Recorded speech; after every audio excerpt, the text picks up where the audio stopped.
Welcome to the deep dive. Today we're taking a close look at something that feels like a real turning point in streaming audio.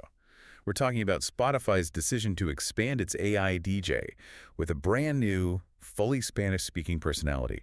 Her name is Livi. Yeah, and this is a huge deal. The reason it matters so much is pretty simple, really. It's the first time that Spotify's AI DJ feature has officially stepped outside of English. Right. And we're not just talking about some basic translation here. This is a voice model, Livi, that's actually based on a real person, Olivia Cruz Roa. She's a senior music editor for Spotify based right in Mexico City. And if you've spent any time with the original AI DJ, DJX, you know how powerful that experience is. It's not just a playlist. Not at all. It feels like this super informed, personal radio host who's always updating, always knows what you want to hear next. It'll set up tracks, explain connections, and now that whole experience is available in natural conversational Spanish. And that's really the strategic heart of it. I mean, the business case is pretty much irrefutable. Spotify's internal data shows that people who use the DJ feature, they listen for way longer than the average user. And they skip less, I'd imagine. Far fewer skips. And for a platform like Spotify,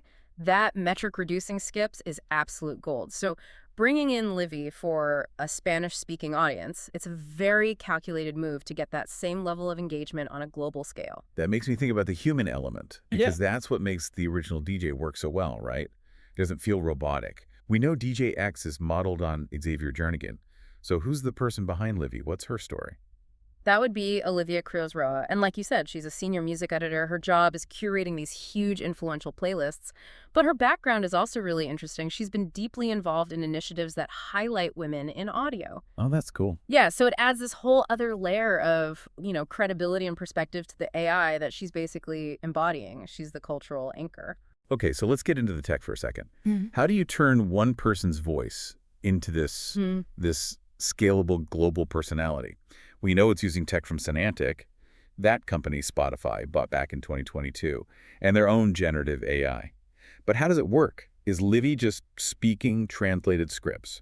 That is the million-dollar question, isn't it? And no, it's not just a translation. The whole goal is for the generative model to get the regional specifics, the conversational context. So it knows the difference between slang in Mexico versus Spain. That's the idea. Spotify actually did this massive international casting call. They put all these voices through really tough listener testing in multiple countries.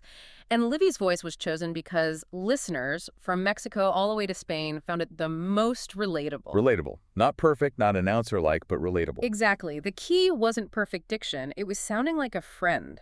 A friend who knows their stuff, giving you a genuine recommendation. And that insight right there, that listeners want a friend, not a script reader, that has to be the driving force behind this whole personalization push. It's everything. Because if I trust Livi's vibe, if her language feels right to me, I'm way more likely to let her guide me, to let her show me new music, which again gets back to that core business goal. Precisely. It's the seamlessness that keeps you locked in. If Livi is introducing some new track, maybe a specific corrido or a rising urbano artist, she has to do it with the right cadence, the right cultural fluency. That's what makes it feel authentic. So let's talk about geography. Olivia Rowe is based in Mexico City, which is a massive cultural hub. But where exactly is Livi, the AI, actually rolling out?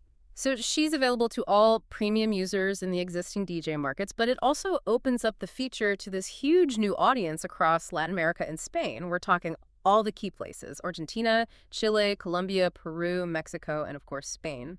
And the timing on this feels perfect. I read that social media conversations about the English DJ had already kind of exploded in Spanish. People were actively asking for this. Oh, yeah. The demand was absolutely there. It was a really clear signal from the market that they were hungry for it. So for anyone listening who have premium, how do you actually make the switch? It's actually really simple. You just open up the DJ feature, hit the little options menu on the card, and you can just toggle between English and Spanish. So Livi is an option, not a replacement. Exactly. You can switch back and forth depending on what you're listening to or just what language you're in the mood for. And we should probably mention that the DJ feature itself is still evolving. It's moving beyond just commentary. Right. In some markets, they're testing typed and even spoken requests. So you could literally press a button and say something like, give me some reggaeton for a late night study session. That's the vision. And having an AI that can just instantly build that for you, whether it's DJX or Livi delivering it, that is a total game changer. It shifts the AI from just being a curator to being this active, on-demand collaborator. Okay, let's zoom out a little. The strategic side of this. Why Spanish first? I mean, the answer seems obvious, but it's worth really spelling out why this language is so dominant in music right now. It's all about commercial and cultural dominance. I mean, just look at the global charts. So much of streaming today is driven by Spanish language genres. You've got Latin pop, reggaeton, urbano, and of course the huge rise of regional Mexican music. Right, with artists like Peso Pluma just taking over everything. Exactly. So by prioritizing Spanish, Spotify isn't just serving a big population. They are aligning their most advanced tech with the genres that are driving the most growth and streaming volume on the entire planet. That's a great point. If they'd picked, say, French or German first, the impact would have been much more localized. But by choosing Spanish, they're tapping directly into a cultural conversation that's already global. You've got it. It's more than just accessibility. It's cultural fluency at scale. For someone listening in Bogota or Barcelona, hearing this context in their native language just elevates the whole experience. The app suddenly feels like it's for them. It stops feeling like a Silicon Valley product that's just been translated. Yes, it starts feeling local, like it understands your culture, and that shift is huge for making users feel comfortable and connected. Which brings us right back to the business driver, but with more depth now. Higher interaction with Livi means more listening time, fewer skips. Every bit of cultural immersion they can create with Livi translates directly into real value for the company. It's the perfect synergy, really. Cultural authenticity driving commercial strategy. They figured out that real personalization needs to be linguistically and culturally authentic. But this also brings up some pretty big questions about the future of creative work. We know Livi and DJ X are modeled on real employees, Olivia Roa and Xavier Jernigan. But if their voices can be scaled infinitely by AI, what's the model here to protect the actual human talent? And that is probably the most important part of this whole model. Both Roa and Jernigan are actual Spotify employees. They explicitly consented to this. Their consent and their employment are central to the whole thing. I have to push back a little on the long-term risks, though.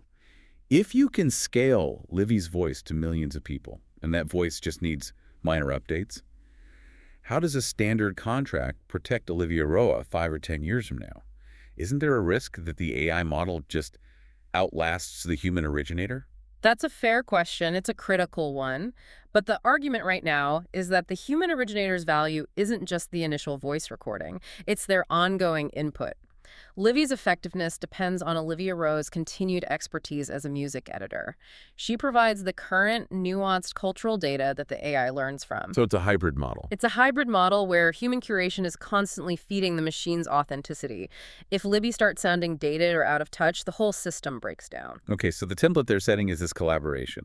A real human provides the core voice, the personality, the cultural updates, and the AI just provides the scale. Exactly. And that partnership, human and AI, is a massive technological signpost.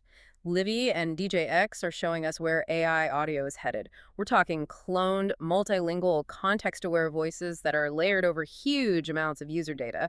They're the blueprint. Which brings us to the big question about the future.